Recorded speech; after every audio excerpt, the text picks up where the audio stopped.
I'm Susan. I have been in chess for over 45 years. I have won World Championships. I have won individual and team gold. I have been #1 ranked player in the world. I have been also coaching for over 4 decades. I have coached complete beginners, just like you may be, all the way to grandmasters and even world champions. So I have the experience.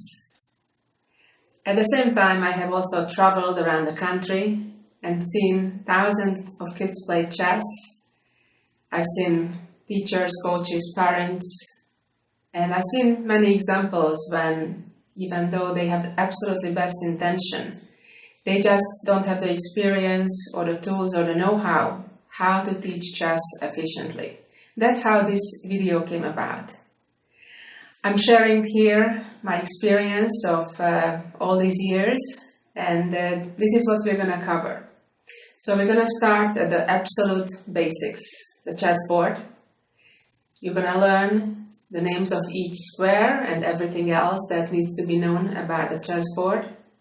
You will be introduced to each of the chess pieces one by one. And then you're going to learn some basic tactics and strategies. You're going to learn tactical tools such as the pin, the fork, or the discovery. Some amazing checkmates, like actually you see right here on the board. Some opening tips of what to do, what are the principles, and what not to do, as well as some endgame techniques. Now, how to take this course? We'll have various parts to it. We have the video lesson in itself. Then we're having PGN files, which you can review the games by as well as we will have a PDF worksheet for each of the lessons. That's additional practice material. I strongly recommend that you work through each of those different ways within each lesson. And you will also have an overall PDF version of the curriculum that this whole video series is based on. That curriculum I developed over 10 years ago, and it has been used in close to 100 countries already around the world. However, now with this video series, you will have all the tools necessary. I wish you good learning and, of course, have a lot of fun. Buying individual chess courses to add to your collection can get expensive, and waiting for the course or video you're looking for to go on sale can take weeks or even months. So, what's a chess enthusiast to do?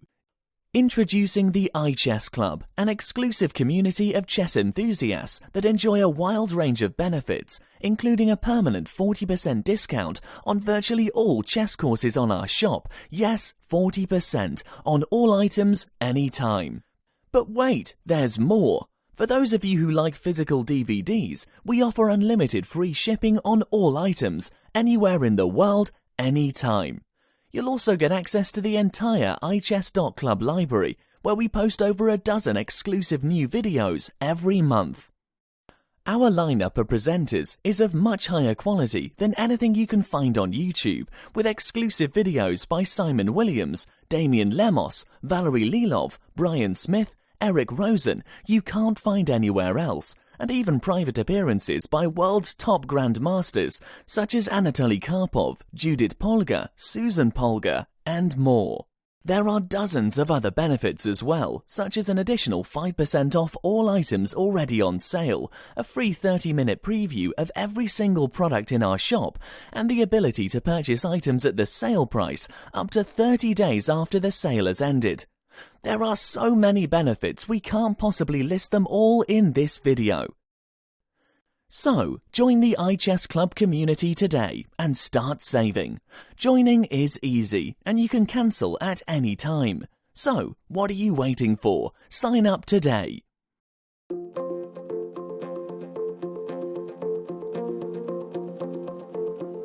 Okay, welcome to your very first chess lesson. We have all the tools ready here, a chessboard and all the chess pieces. The chessboard has 64 squares, right? They alternate between dark and light and so on. There are 32 squares that are light colored and 32 that are dark colored. You can see the letters A through H going here, as well as the numbers 1 through 8. So it's really important that you learn about the board first. And in fact, in lesson 1, that's all we're going to learn about. Because each of those squares on the chessboard, they have a name, just like you or I. So, with that said, we will learn a lot more different things about the chessboard. For example, remember that always on your right side, when you set a chessboard, you need to have a light colored square. So whether it's this square, H1, if you're playing with the white pieces, or A8 if you play with the black pieces. That's really important. A lot of people make that mistake that they turn the board the wrong way. So make sure on your right hand side you always have a light color. So with that, we can move on to the digital board to learn a whole lot more detail about the chessboard. For now, we are keeping the pieces away. You need to learn first everything about the board. Let me introduce to you the world of the chessboard. Here it is, all 64 squares. There are 32 that are light colored, or we call them white, and 32, equally the same number, dark or black colored. Okay, so you know that now. Now the board is divided into various different parts, and let me explain you that, which is really important because throughout this video series, the various lessons will constantly refer to each of those squares. So I suggest that you take this lesson, the very first lesson, seriously to make sure you'll easily identify any of the squares on the chessboard. So right here we are seeing one side of the board, which we are referring to as the king side.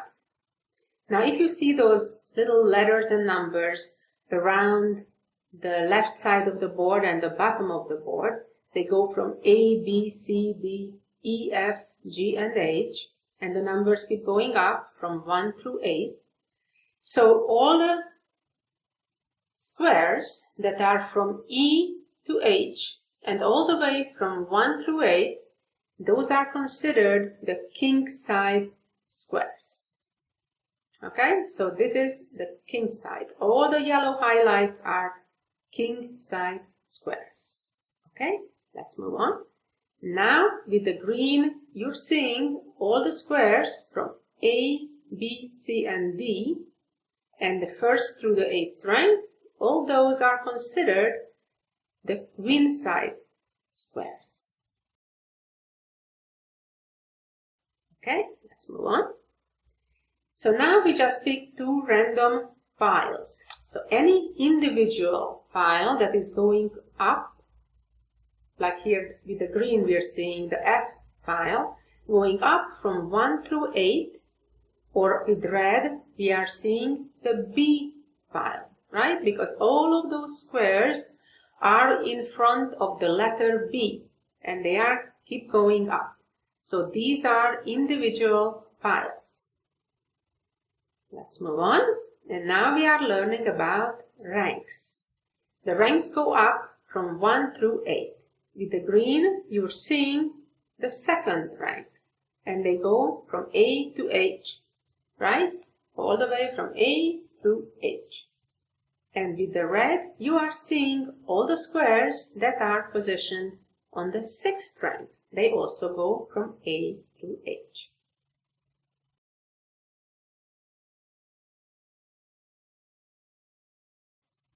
Yet another chess lingo that you need to know that are called diagonals. So the ones that don't go straight up or across the board, they kind of go on a diagonal. That's what we call them. So you are seeing dark squared diagonals that are highlighted with the green color. And you are seeing in this example the light squared diagonal that is going from this square right here on A4, it's called, that is a light squared diagonal. Okay, we'll come back to this. Now we'll learn about the names of individual squares. Now each square has an individual name, just like any of you, all the students, right? You may be Mary or Peter or John or Kate and so on. So each of these squares have a very easily recognizable name. So you see the yellow square that's highlighted with yellow? That stands right in front of the letter B on the second rank. So where the B and the number 2 meet up, that's called B2. And we always say the letter first, the number next. Okay? So, what would be the name of the square highlighted with green? As we can see, it is on the E file and is meeting the 4th rank. So where those two meet, that would be called E4. And finally, the square that's highlighted with red, that's on the D file and meets with the 7th rank. So it's called D7. Not that hard, is it? On this screen, you see highlighted with green the 4 center squares of the chessboard. They are D4, E4, D5, and E5. As you learn later, the center is a very important part of the board. Okay, let's go back to some of these previous diagrams that we looked at. So now you can know that, for example, let's talk about the king's side, and let's talk about all the squares that are on the 1st rank. So we are seeing E1, which is a dark square, next to it F1, which is a light square, next to it G1, which is another dark square, and finally on the corner, on the 1st rank, you will see the H1 square. Now you can notice that each of the colors of the squares alternate. So you will always have a light square and then right next to it will be a dark and then a light and a dark alternating. So there is a perfect harmony always on the chessboard. Same thing here with the queen side. So let's take now all the squares that are highlighted with the green on the queen side that let's say are on the 7th rank. So if we go from A to D, we will find A7, B7, C7, and D7. So these would be, let's say with the green, F1, F2, F3, F4, F5, F6, F7, and F8, right? And similarly with the B file.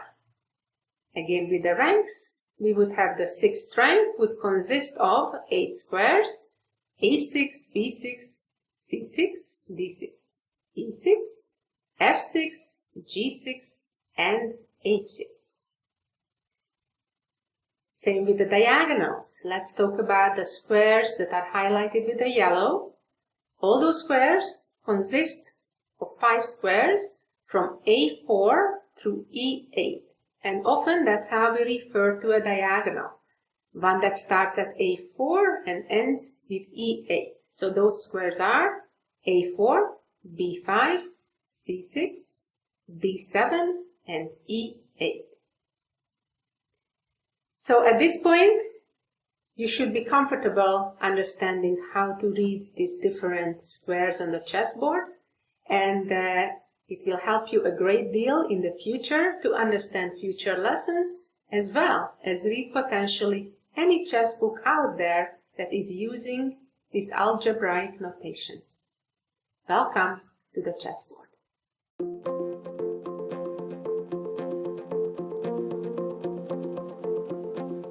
Welcome to your 2nd chess lesson.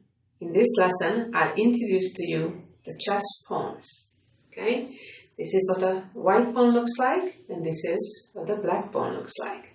When we start out a chess game, we actually have 8 of them lined up, and I'm going to show that in a moment how. But before that, I'm going to show you what you do with the pawns. How do you move with them? What the purpose of the pawn is. So let's say a white pawn starts out on the d2 square, which you already learned about in the first lesson, right? The names of the squares. A pawn always moves forward, right? So you can move it 1 square up or 2 squares up. However, you can only do that in its very first move. Once you moved it 1 or 2, after that you can only move 1 square forward at a time. Now, the pawn is a tricky piece because it captures differently than how it moves. So, let's suppose there are some black pawns around it. The pawn cannot capture like that. You cannot do that. However, you capture diagonally to the side. That's how a pawn captures. Okay.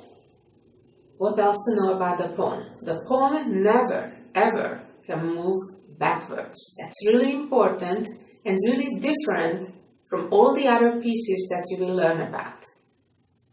Now, the pawn is also unique because it's the only piece that can transform to be a different piece. In fact, almost any piece except for the king. But you can become a knight, a rook, a bishop, or a queen. So it's very, very special. How do you do that? When the pawn runs forward and reaches all the way to the other side of the board, if it's a white pawn, the 8th rank, or if it was a black pawn, then it's the 1st rank, and you replace your pawn by a queen, which we'll learn about later. So, the pawn is very special, and in the beginning of the game, the white pawns start right here, all along the 2nd rank, while the black pawns start right here on the 7th rank. And now, you're ready to play some pawn wars also. But before that, I suggest you listen further in the lesson and listen to our digital board and the instructions and more details about pawns. So, this is what the pawns look like. Welcome to the world of pawns. As you can see, white has a pawn on which square? Hopefully you remember from the previous lesson. That square is called E3 for white, and the black pawn is right now on C7. Okay, great. So, we have 8 of those little pawns in a chess game when we start out, each side. White has 8 pawns and so does black. All of the pawns start on the 2nd rank. Well, for white it's called 2nd rank, but for black it is the 7th rank. Okay, let's learn about how the pawns move. So, pawns have a lot of little things about them that are different than any of the other pieces. The pawns, when they start out, they have special privileges. Because normally, throughout the game, pawns can only always move 1 square forward. That's it. 1 square forward at the time. However, when a pawn is just starting out, and that's each of the pawns individually, independently, they each can choose, do I want to move 1 square forward, or do I want to move 2 squares forward? So, white can choose here to move up 2 squares, or alternatively can choose to move up just 1. One very important thing to remember about pawns. Pawns, unlike all the other chess pieces that you will learn about, they never, ever move backwards. So that's why you often have to be careful and think about it twice. Do you really want to move 2 squares up? Or maybe you should be more cautious and just move 1 up. So in a situation like this, when there is nothing, no enemy piece in your pawn's way, generally you would want to move up as fast as you can and therefore move up 2 squares. The same for the other side. Black also normally would prefer to move up 2 squares. But let's see what happens when the pawn only moves up 1 square. Instead of 2, it moves only 1. From now on, whether the pawn moved 1 or 2 squares, for the rest of the game, these pawns, right? Like for white, the F pawn, and for black, the C pawn. Well, on our current board, those are the only pawns we have. But even if we have all the other pawns, these particular pawns on these files will only be able to move 1 square forward at a time. Okay? So white, let's say, could move to F5, and then black would move to C5, and F6, and C4, and so on. Now, let me show you another unique thing about pawns that's different from all the other chess pieces. Pawns capture differently than they move. Okay, so we already learned that when a pawn moves, doesn't capture, but moves, it's always only forward, normally only 1 square ahead. Only when the pawn is on the second rank, only then the pawn may have the option to choose between moving 1 or 2 squares forward.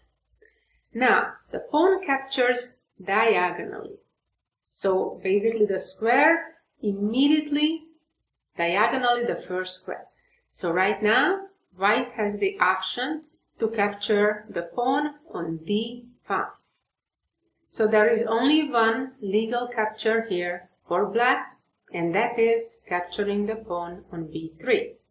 So if we go back to this position we were looking at, white on the other hand would have 2 options, right? Either capture the pawn we already saw, the pawn takes on D5, or white could also capture the A4 pawn just like this with the pawn. Okay, let's move on. And let's see another special privilege that pawns have. Pawns, unlike any of the other pieces, later in the game, when they reach all the way across the board, they can become any piece they choose except for a king, nor can they remain a pawn. Okay, so when the pawn advances 1 step at a time, right, and finally reaches all the way to the promotion square, as you can see, white now can choose. You will learn later about the other pieces, but basically white can choose any of them. As you learn later, the queen is usually the most wanted because it's the most valuable of all the pieces. So the pawn would disappear and a queen would appear in its place. So, back to all the pawns, each side having 8 of them. It means, now that you know the rules, you're ready for the pawn wars. Have fun!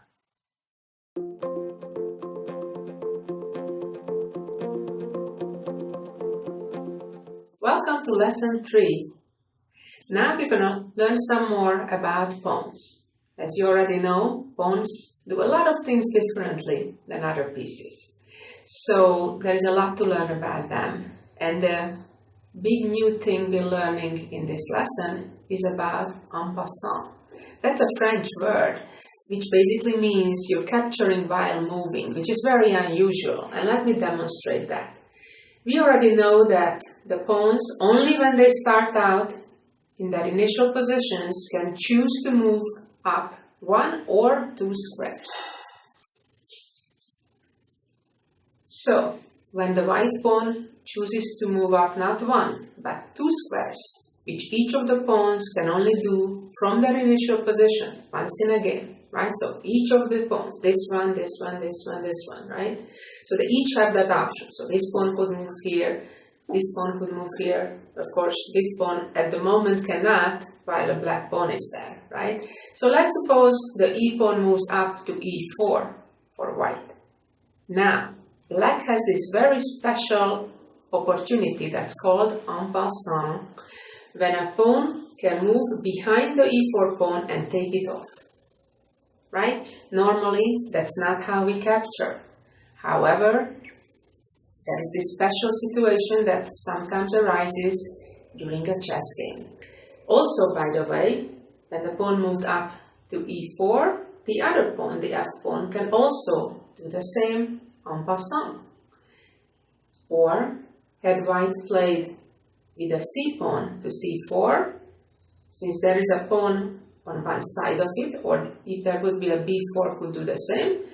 But for now, the d pawn can move behind it and capture it. Okay.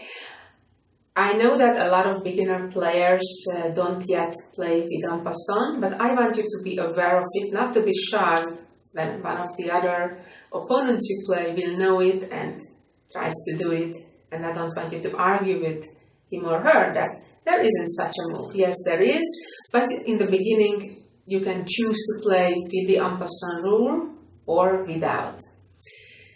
So that's the most important thing to learn about en passant. And now please check out the rest of the chapter with the digital content. And now let me introduce to you some cool pawn tricks. As we already know, generally the pawn's aim is to get all the way across and get promoted to a more valuable piece, which typically is a queen. However, in order to create a passed pawn, as we call it, we have to make sure there is no enemy pawn in its way, and neither is there an enemy pawn on either side of it that would capture our pawn. Unless, of course, if we have support from one of our other pawns. So in this case, white is able to create a passed pawn by advancing to f5. Black, for example, plays c6 and now f6. Now this is where it's really important that we do have a pawn on e5 that's highlighted with green. So after black captures our pawn, we are able to recapture, right? And then our pawn will be first to get across the board and promote to a queen. Let's look at the next example, where you will learn about something new that's called breakthrough. So again, remember, our target in this pawn wars is to get any one of our pawns across, and that means we win the game, right? This is a mini game, the pawn war. So it doesn't matter if we lose a pawn or two along the way, as long as one of our pawns gets across before our opponent does. So here we'll see one of those examples where white sacrifices one pawn in order for the d pawn to get across. So c6, now the pawn is aiming to either capture the black pawn on d7 or just simply move forward to get promoted. And after black captures our pawn, the path of the d pawn is clear and it will promote very quickly. And now let's see a much trickier version of this same idea when we don't mind losing a pawn or two, as long as the third one will get across to promote. So this is a very famous chess puzzle that happens actually a lot also in real chess games. So, as we said, we don't care which pawn gets across as long as one of them does. So you can try to figure this out, play around with it, and see if you can succeed. So white can try to push any of the three pawns, but only one of them really works. So let's try pushing the c pawn. Here, unfortunately, black can capture our pawn and then push the a pawn, and now none of the pawns can move, so we're having a tie, we're having a draw. Going back to the beginning, if you try to push the other pawn, black has an option to do the same, capture, capture, and c6, or even can push through and then capture with the c pawn, and again, white cannot make any move, cannot make progress. So that leaves us with the only correct choice, and that is to push the middle pawn. Okay, so now black has choices, whether capture with the a7 pawn or the c7 pawn. Otherwise, white will capture one of those black pawns and being just one rank away from promoting. So, if the c pawn captures, we sacrifice one more pawn by playing a6. Now, if b pawn takes to c5, we capture the b7 pawn and white arrived first. Of course, the pawn doesn't remain a pawn. It will become another piece, most likely a queen. If after a6, black rather captures on a6, then we advance our c pawn, and as we can see, the white pawn arrives much quicker than its black counterpart. Finally, after b6, if black chooses to take with the a7 pawn, then we're giving up our c pawn next, threatening to capture the pawn on b7, and if b takes c6, we're advancing the a pawn, and again white arrived first. So, hopefully these will give you some good ideas in your future pawn wars. And now let me introduce to you something completely different, something called the en passant. And that's a very special rule, only applies to pawns. In fact, it's a pretty tricky rule, so initially, maybe for the next couple of weeks, I suggest you perhaps practice chess without it, because it's quite complicated. But let me tell you about it anyway, so you just have it in the back of your mind, so you're familiar with all the different rules when it comes to pawns. It's a special situation when a pawn uses its special privilege to move 2 squares up instead of the normal one at a time. So when the pawn moves in this position to d5, and you do have a pawn on either side of the opposite color, that pawn can capture like this, taking off the black pawn off the board, just as if the pawn would have moved up only 1 square. And the other white pawn has that same opportunity as well. Of course, doing en passant is optional. You could also push a different pawn or move another piece later when you will play with all the pieces. But it's a special privilege that you only have at that very moment when your opponent moves the pawn up 2 squares. If you move one of your other pieces and you think about it, oh, let me do it on the following move, you cannot do that. Okay? So this is a once in a, not lifetime, but only at the moment when the pawn moves up 2 squares. Only then you can do it. Of course, if a different pawn moves up 2 squares, potentially you may have another opportunity on a different file. But when it comes to the black d pawn moving up, you can only do it on the very following move, if you happen to have a pawn on either side of the black pawn. Okay? And finally, let me point out that if black had a pawn on d6 and moved the pawn up only 1 square, then you do not have this option. Remember? So only if a pawn moved up 2 squares from its initial position, only then you have en passant. Pretty tricky, right? So it's up to you. You can try to play with the full game, but I don't mind if for the first few weeks you play without this special rule and then you go back to it and get ready for a full game.